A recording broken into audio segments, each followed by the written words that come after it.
ভোটের ৪৮ ঘন্টা আগে পর্যন্ত ট্রাইব্যুনালে ছাড়, নাম উঠবে ভোটার তালিকায়। সুপ্রিম রায় স্বস্তি ট্রাইব্যুনালে, আবেদনকারীদের রায় খুশি আবেদনকারীরা। কলকাতা টিভিতে প্রতিক্রিয়া। আশা রাখছি মমতা বন্দ্যোপাধ্যায় যেভাবে কোর্টে লড়েছে সুপ্রিম কোর্টের রায়কে স্বাগত জানাচ্ছি। আশা রাখছি যে আমাদের নাম হয়তো ফিরবে, ভোট দিতে পারবো আশা রাখছি। এখনো কতটা সংশয় রয়েছে? সংশয় তো আছে, যতক্ষণ মধ্যে লিস্টে না বাড়াচ্ছে ততক্ষণ মধ্যে সংশয়টা কাটছে না। আমি তো ভোট দেওয়ার জন্য চেষ্টা করছি, কিন্তু আমাদের তো এই বাদ দিয়ে দিয়েছে, ডিরেক্ট দিয়েছে আমাদের। কিন্তু আমার তো এখানে তো বাসন্তী এখান থেকে সব আমাদের, কিন্তু আমাদের এইটাই করেছে। কিন্তু আমরা তো ভোট দেওয়ার জন্য তো সবসময় তো ভোট দেই, কিন্তু আমাদের এইটা করে গেছে। আমরা এই বলছে যে বাংলাদেশি, কিন্তু আমরা তো এখানকার স্থানীয় মানুষ। আমাদের মাননীয় সুপ্রিম কোর্টকে আমরা সত্যি সম্মান করি। আজকে সুপ্রিম কোর্ট আছে বলে এখনো দেশের মানুষের অনেক ভরসা আছে। আর বিশেষ করে এটা একটা গোটা বাংলায় অন্যায়, চরম অন্যায়, যেরকম আমাদের ক্ষেত্রে হয়েছে। আমাদের 1900 বংশ পরম্পরা এখানে 1918 সালের এখনো জমির কাগজ আমরা দেখাতে পারবো। পর ওই ভাই চলে এসছে। আমাদের বাবা মার নাম 2002 সালের লিস্টে আছে। আমাদের কোনো নামের ভুল নেই, কোনো কিচ্ছু নেই। কি কারণে যে বাদ দিলে সেটা আমরা জানি। হ্যাঁ, ট্রাইব্যুনালে জমা দিয়েছি।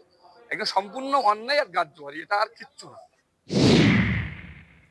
সুপ্রিম কোর্টে রায় দিয়েছে যে আমরা আন্দোলন করলে ভোট দিতে পারবো। আমাদের ভোটের ডিলিট হয়ে গিয়েছে।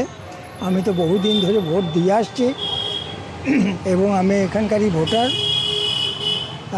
মমতা ব্যানার্জি আমাদের হয়ে লড়ছে, ওনাকে আমি ধন্যবাদ জানাই। এতদিন ভোট দিয়ে এসেছি, এখন আমি ভোট দিতে পারছি না, বা সেটার জন্য তো খুবই দুঃখিত হয়েছিলাম, যেহেতু খারাপ লাগছিল খুবই, যে কেন আমার নামটা বাদ গেলো। সবারই এসছে, বাবার এসছে, মায়ের এসছে, সবারই এসছে, তাহলে আমার কেন বাদ হয়ে গেল? আমি তো বাদ দেওয়ার তো এখানে কোনো প্রশ্নই ওঠে না, যেহেতু আমার সব জন্ম সার্টিফিকেট সমস্ত কিছু জমা দিয়েছিলাম। তারপরেও যে আমার নামটা বাদ হয়ে গেল, সেটা তো আমার প্রচণ্ড খারাপ লাগছিল, যে কেন। এই নিয়ে দিদি যে আমাদের হয়ে লড়েছে, তার জন্য অনেক অনেক দিদিকে ধন্যবাদ। যদি 24 ঘন্টার মধ্যে আমাদের কাগজ বেরিয়ে আসে, তাহলে আমরা যদি ভোট দিতে পাই বা দেওয়ার চেষ্টায় আছি। দেখা যাক, দিদি আমাদের জন্য অনেক করেছে, অনেক লড়েছে। সুপ্রিম কোর্ট যে রায়টা দিয়েছে সেটা আমি মমতা ব্যানার্জি অশেষ ধন্যবাদ জানাই, এবং আমার কিন্তু আমি ভোটটা আমার নিজের অধিকার আমি দিতে পারবো।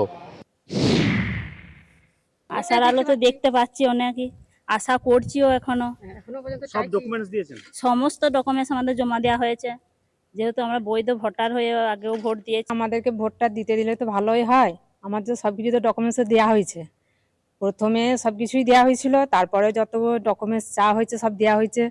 মাধ্যমিক পাশে সবকিছু, ভোট সার্টিফিকেট, অ্যাডমিট সবকিছু দেওয়া হয়েছে। বাবার সব ডকুমেন্টস দেওয়া হয়েছে, স্বামীর দেওয়া হয়েছে, নিজেরও দেওয়া হয়েছে। এবার আমাদেরকে যদি ভোটটা দিতে দেওয়া হয় তাহলে আমরা খুব খুশি হব। আমরা তাও আশার আলো দেখছি যে ট্রাইব্যুনাল সুপ্রিম কোর্ট যে রায় দিয়েছে, আমি আশা করছি আমার মা ভোট দিতে পারবে।